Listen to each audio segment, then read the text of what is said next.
You know, there's something magical about those quiet neighborhoods where folks have lived for decades, watching the seasons change, seeing young families grow up and move away, and learning that sometimes the most extraordinary stories unfold right next door. Today, I want to share with you a tale about two people who discovered that friendship can bloom at any age, and that the wisdom we gain through our years can create something beautiful not just for ourselves, but for entire communities. Meet Dorothy Chun, a 73-year-old widow who'd been living alone for 3 years since her husband passed. Dorothy had that gentle strength that comes from weathering life storms. You know the type? The kind of person who still bakes extra cookies just in case someone drops by, even though visits had become fewer and farther between. She'd moved to Maple Street 30 years ago with her husband Robert, back when their neighbors were young couples just starting out. Now, most of those families had grown up and moved on, leaving behind a street of aging houses and aging residents who nodded politely but rarely stopped to chat. Dorothy's days had settled into a comfortable but lonely routine. Morning coffee on the porch, tending to her small flower bed, afternoon walks around the block, and evening spent reading or watching the news. She'd catch glimpses of her next-door neighbor, Harold, a man about her age who seemed to move through his days like a ghost. In the 3 years since Robert's passing, she'd barely exchanged more than a handful of words with Harold. He kept to himself, emerging only to collect his mail or take out the trash, always with his head down, always hurrying back inside, as if the outside world was too much to bear. What Dorothy didn't know was that Harold Morrison, 76 and widowed for 5 years, was carrying his own heavy load of grief. His wife Margaret had been his everything. His high school sweetheart, his dancing partner, his best friend for 54 years. When she passed from cancer, Harold felt like the music had stopped playing, not just for him, but for the whole world. He'd retreated into himself, barely maintaining his house, living on frozen dinners and memories, convinced that his useful days were behind him. The elderly wisdom that comes with age sometimes feels more like a burden when you're carrying it all alone. It was a particularly gray Tuesday morning in March when Dorothy noticed something odd. She was watering her daffodils, the first brave flowers to push through after a long winter, when she heard the faint sound of classical music drifting from Harold's backyard. Now, Dorothy was a curious soul. Robert used to tease her about it, saying she had the instinct of a detective and the heart of a social worker.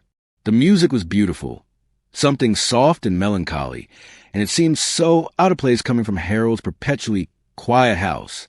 Over the next few days, Dorothy found herself paying more attention to her mysterious neighbor. She noticed that Harold would disappear into his backyard early each morning and wouldn't emerge until late afternoon. Sometimes she'd catch the scent of fresh earth and fertilizer carried on the breeze. Once, she could have sworn she heard him talking to someone, though she'd never seen visitors at his house. The mystery was eating at her, but more than that, something in her heart was stirring, a recognition, perhaps, of another lonely soul trying to find meaning in the quiet spaces of their days. Dorothy had learned something important about elderly wisdom over her 73 years. Sometimes the bravest thing you can do is reach out to someone else, even when your own heart is still healing. So on a warm Thursday morning, she baked a batch of her famous banana bread, the recipe she perfected over decades of church potlucks and family gatherings, and walked the 10 feet to Harold's front door. Her hands were actually shaking a little as she rang the doorbell, wondering if she was overstepping, wondering if he'd think her foolish or nosy. When Harold opened the door, Dorothy was struck by how thin he'd become, how his clothes hung loose on his frame, and how his eyes held a hollow look she recognized from her own mirror during those first months after Robert's death. But there was something else there, too, a flicker of surprise, maybe even relief, as if he'd been waiting for someone to notice him, to remember he existed. "I'm Dorothy, from next door," she said, offering the warm loaf wrapped in a cheerful kitchen towel. "I thought you might enjoy some fresh banana bread. I always make too much for just myself." Harold stood there for a moment, looking at Dorothy as if she were an apparition, someone from a world he'd almost forgotten existed. His voice, when he finally spoke, was rusty from disuse. That's very kind of you, Mrs. Chun," Dorothy supplied gently. "Dorothy Chun. And please, just call me Dorothy." Harold's hands trembled slightly as he accepted the bread, and Dorothy noticed his fingernails were clean but stained with soil. Thank you, Dorothy. I'm Harold. Harold Morrison. Would you like to come in for coffee? Dorothy had hoped for politeness, maybe a brief chat on the doorstep. She hadn't expected an invitation inside, and something in Harold's voice, a loneliness that matched her own, made her nod immediately. I'd love that, she said, following him into a house that felt frozen in time. The furniture was neat but dusty. Family photos lined the mantelpiece, and there was an overwhelming sense of life suspended, waiting for someone who would never return. As Harold busied himself making coffee with shaking hands, Dorothy's eyes were drawn to back window. What she saw there made her breath catch in her throat. Beyond the glass was the most magnificent garden she'd ever seen. Not wild and overgrown as she expected from Harold's hermit-like existence, but carefully tended, bursting with color and life. Roses climbed trellises with architectural precision. Herb gardens created intricate patterns, and pathways wound through beds of flowers she couldn't even name. It was like discovering a secret paradise hidden behind the facade of neglect. Harold, she said softly, your garden is absolutely breathtaking. Harold froze at the coffee maker, his back rigid. For a long moment, Dorothy wondered if she'd said something wrong, crossed some invisible line. When he finally turned around, there were tears in his eyes. It was Margaret's, he whispered. Everything out there. She designed it, planted it, loved it. I've been trying to keep it going since she left. It's the only thing that makes me feel close to her anymore. In that moment, Dorothy understood something profound about elderly wisdom and the ways we carry love forward after loss. Harold wasn't just maintaining a garden. He was tending a living memorial, keeping alive the dreams and beauty his wife had created. Every pruned rose, every watered seedbed, every carefully weeded path was an act of devotion. A conversation with someone who could no longer answer back, but whose presence lived on in every blooming flower. She sounded like she was an extraordinary person, Dorothy said gently, accepting the cup of coffee Harold offered with steadier hands now. Would you tell me about her? About the garden? And so Harold began to talk, tentatively at first, then with growing warmth, about Margaret's passion for gardening, how she'd spent hours planning each season's display, how she'd known exactly which plants would thrive in which spots, how she dreamed of sharing the garden with the neighborhood someday. She always said a garden was meant to be enjoyed by everyone, Harold explained, his voice growing stronger as he spoke about his beloved wife. She used to talk about having garden parties, teaching children about plants, maybe even growing vegetables to share with folks who needed fresh food. But then she got sick and... His voice trailed off, but Dorothy could fill in the rest. After Margaret died, Harold had retreated into grief, maintaining her garden but keeping it private, preserving her dream but not living it. Dorothy found herself sharing her own story then, about Robert and their quiet life together, about the loneliness that had settled over her like a heavy blanket since his passing, about the way certain memories could still take her breath away with their intensity. There's something about recognizing kindred spirits in grief that opens hearts faster than years of casual acquaintanceship. These two elderly souls, both carrying the wisdom that comes from loving deeply and losing completely, discovered they had more in common than just adjacent houses and similar ages. As the morning stretched into afternoon, Harold did something he hadn't done in 5 years. He invited someone into Margaret's garden. Dorothy followed him down the back steps and into what felt like an enchanted world. Every step revealed new wonders. A meditation corner with a stone bench surrounded by lavender, raised beds filled with herbs that released their fragrances with every gentle breeze, fruit trees that were just beginning to show their spring blossoms, and everywhere, absolutely everywhere, evidence of a woman who had understood that gardens are places where beauty and practicality can coexist in perfect harmony. She spent 40 years perfecting this, Harold said, his voice filled with pride and sorrow in equal measure. Started with nothing but clay soil and determination. Every spring she'd add something new.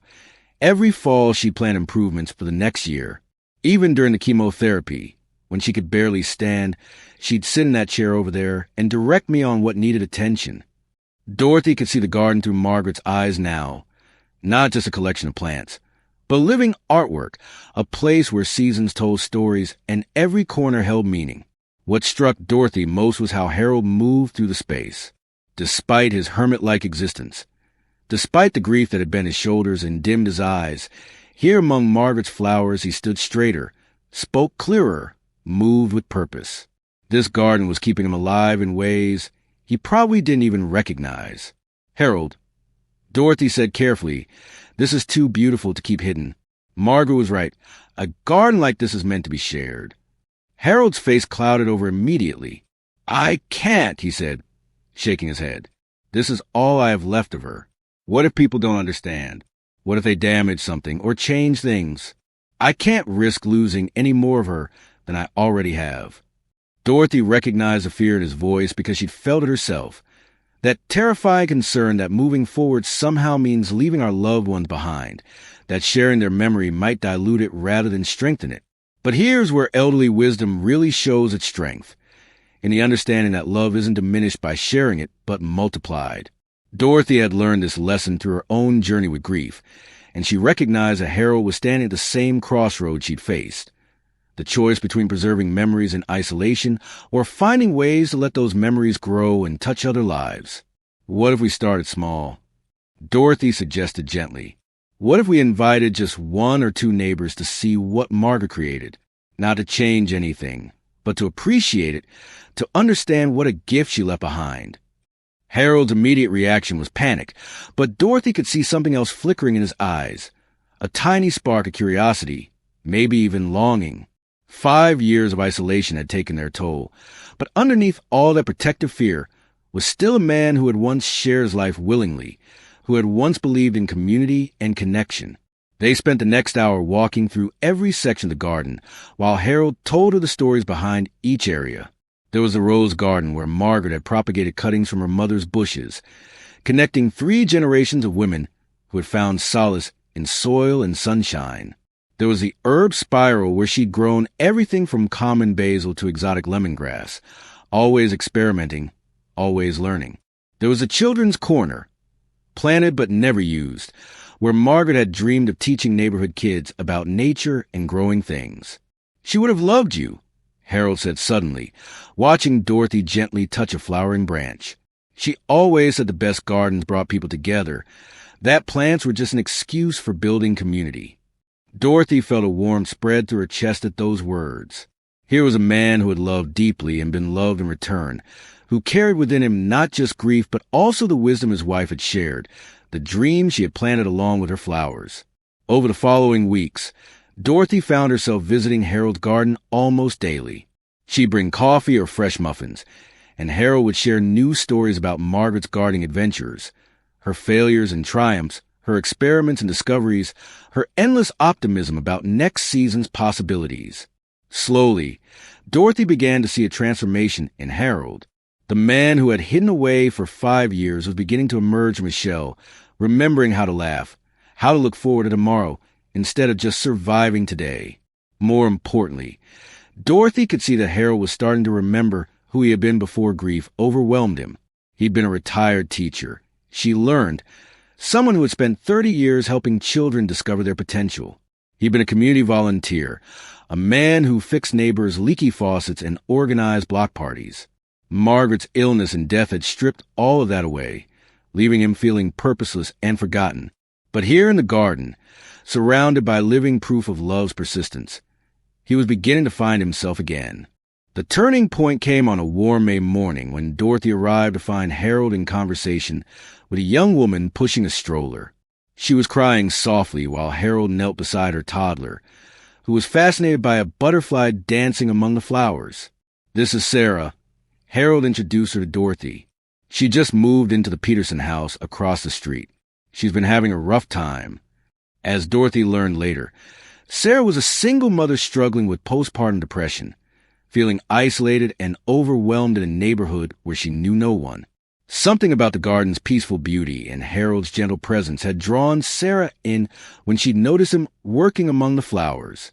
She'd stopped to admire the roses, ended up sharing her struggles, and found herself on the receiving end of the kind of elderly wisdom that only comes from living through difficult times and emerging with compassion intact.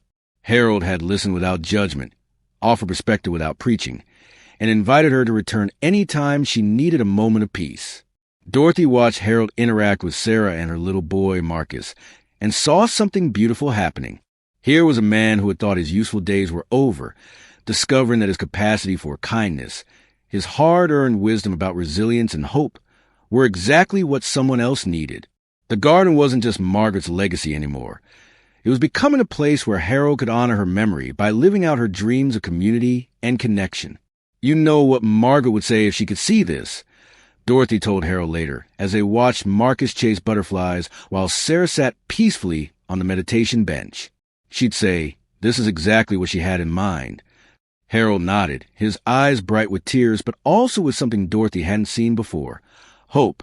"Maybe," he said slowly. "Maybe we could do more. Maybe we could make this the kind of place she always dreamed about." That conversation led to another, and then another, until Dorothy and Harold found themselves planning something that would have seemed impossible just months earlier. They would open Margaret's garden to the neighborhood, not as a public space exactly, but as a community gathering place where people could find peace, learn about gardening, and connect with each other across generational lines. Harold would share his knowledge about maintaining the plants.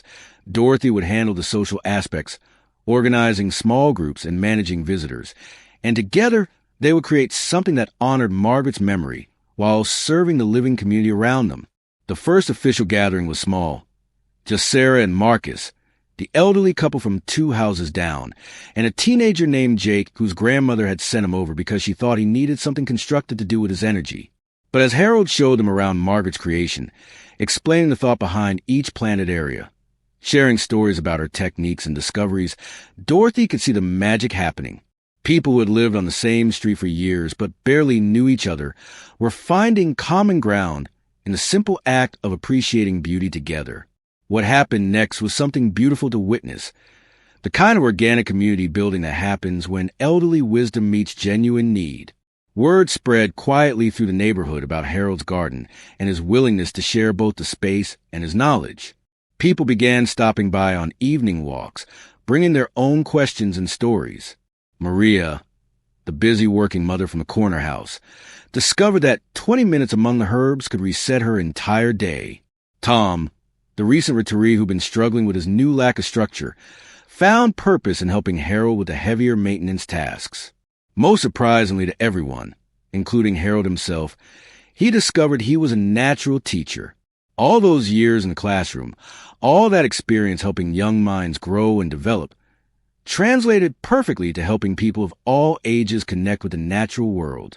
He found himself explaining not just how to prune roses, but why Margaret had chosen that particular variety, what it meant to her, how caring for living things could be a form of meditation and healing. Dorothy, meanwhile, had found her own renewed sense of purpose in facilitating these connections. She had always been good with people, but grief had made her turn inward. Now she was using her social skills to help neighbors discover they had more in common than they'd realized, to encourage the shy ones to ask questions, to make sure everyone felt welcome in what was becoming a truly inclusive space. Her elderly wisdom stories about overcoming loneliness and finding community again were inspiring others to take small, brave steps toward connection. The garden began to reflect this new energy. Harold, with input from his growing circle of helpers, expanded the children's area that Margaret had planned but never seen used. Jake, the teenager who'd initially been reluctant to visit, showed an unexpected talent for creative landscaping and helped design a new pathway that made the garden more accessible for older visitors. Sarah contributed ideas for a quiet corner where parents could sit while children played safely among the flowers. By late summer, Margaret's garden had become something even more beautiful than she had originally envisioned. Not just a place of natural beauty, but a living example of how community can grow when elderly wisdom is shared with open hearts. Harold was no longer the invisible neighbor. He had become a cornerstone of Maple Street, someone people sought out not just for gardening advice, but for the kind of perspective that comes from living through loss and finding meaning on the other side. Dorothy, too, had transformed from an isolated widow into a community connector, someone who understood that the wisdom earned through decades of living, both the joys and the sorrows, was meant to be shared, not hoarded, together. They had created something that honored both Margaret's memory and Robert's as well, proving that love doesn't end with death, but can be channeled into new forms of caring and connection. The most magical moments happen when multiple generations gathered in the garden at once. Harold might be showing a group of children how to identify different types of seeds, while Dorothy helped their parents understand which vegetables would grow well in their own yards. Teen volunteers would work alongside elderly neighbors, learning not just about plants, but about persistence, patience, and the satisfaction that comes from nurturing growth. These intergenerational connections became the garden's greatest gift. Wise elders sharing their knowledge with younger people hungry for guidance, while those same elders discovered that their years of experience still had tremendous value. As autumn arrived and the garden prepared for winter rest, Harold and Dorothy often found themselves sitting together on Margaret's bench, watching the last flowers of the season attract butterflies and bees. She would be so proud, Dorothy would say, and Harold would nod, knowing it was true. They had taken Margaret's dream and made it reality. But more than that, they had discovered that elderly wisdom stories aren't meant to be endings.